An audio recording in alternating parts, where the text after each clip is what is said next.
মাননীয় বিরোধী দলীয় চিফ হুইপ মোহাম্মদ মুজিবুল হক, কিশোরগঞ্জ ৩। আপনি কিছু বলতে চেয়েছেন পয়েন্ট অফ অর্ডারে। মাননীয় স্পিকার, জাতি আজ শোকাহত। 29 তারিখ রাজধানী শহরের বেইলি রোডে যে 8তলা ভবনটি ছিল, সেই ভবনে অগ্নিকাণ্ডে এখন পর্যন্ত 46 জন নিহত হয়েছে, 22 জন গুরুতর আহত হয়েছে। প্রত্যক্ষদর্শী জানিয়েছেন ভবনটি প্রথম ও দ্বিতীয় তলা আগুন লাগার পর তা উপরের দিকে ছড়িয়ে পড়ে। ভবনটি তৃতীয় তলায় একটি পোশাক দোকান ছাড়া সব তলায় রেস্তোরাঁ ছিল। অনেক গ্যাস সিলিন্ডার ছিল, যেগুলি প্রত্যেক ফ্লোরের সিঁড়িতে রাখা ছিল। সিলিন্ডার বিস্ফোরণের কারণে বেশিরভাগ মানুষ ধোঁয়ায় কষ্ট করে মারা গেছেন।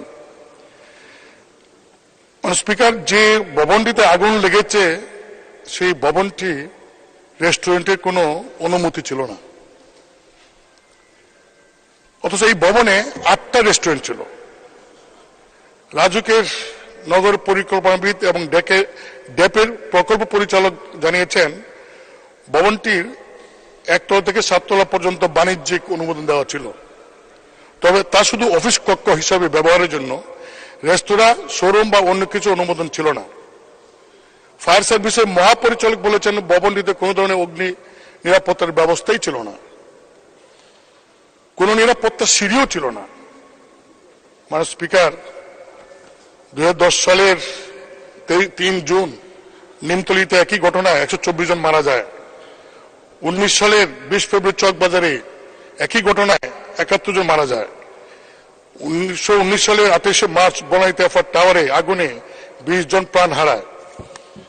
স্পিকার, বেইলি রোডের যে ভবনটিতে আগুন লাগে তার যে এই আর্কিটেকচার যিনি ছিলেন তার নাম হলো মোস্তফা খালিদ পলাশ।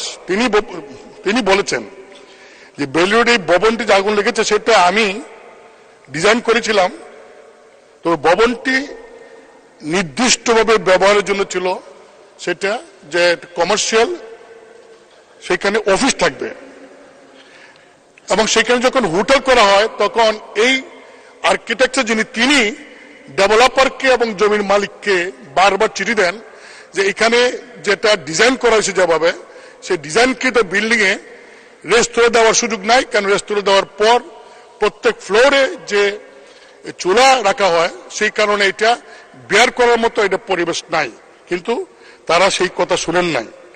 এমনকি এই বিল্ডিং এর মালিক রাজুক থেকে অকুপেন্সি যে নেওয়া লাগে এই বিল্ডিং এ দখলে যাওয়ার আগে, সেইটা তারা নেন নাই। মাননীয় স্পিকার, আমার প্রশ্ন হলো, দেশের জনগণ ট্যাক্স দেয় সরকারের পরিচালনার জন্য। সরকারের দায়িত্ব হলো দেশের নাগরিকের নিরাপত্তা প্রদান। সরকারের 6টি সংস্থা এই ভবনের তৈরি করার জন্য ক্লিয়ারেন্স লাগে। ক্লিয়ারেন্স দেওয়ার পর এই ভবনের কোন সুপারভিশন নাই। আমার প্রশ্ন হলো, মাননীয় স্পিকার, এই যে রাজুকের প্রত্যেকটা এলাকায় অফিসার থাকে, সেই অফিসারের কোথায়? এক একটা বিল্ডিং করে এক পারপাস অন্য পারপাসে যায়।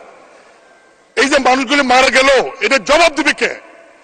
এর দায় দায়িত্ব মাননীয় স্পিকার তো সরকারের, সরকারি সংস্থার, সরকারি অফিসের।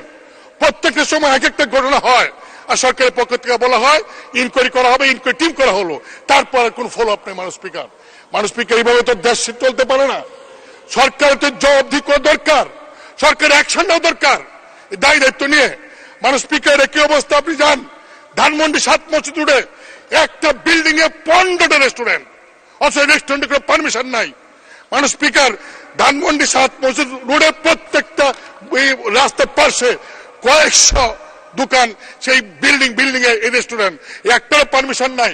খিলগাঁও তালতলা যান, সেইখানে অনেক বিল্ডিং,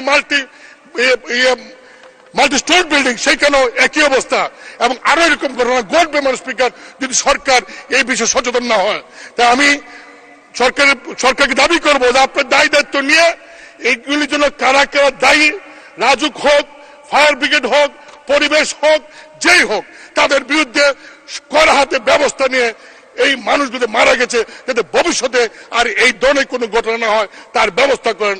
মাননীয় স্পিকার, আপনাকে ধন্যবাদ আমাকে এই কথা বলার সুযোগ দেওয়ার জন্য। ধন্যবাদ মাননীয় বিরোধী দলীয় চিফ হুইপ।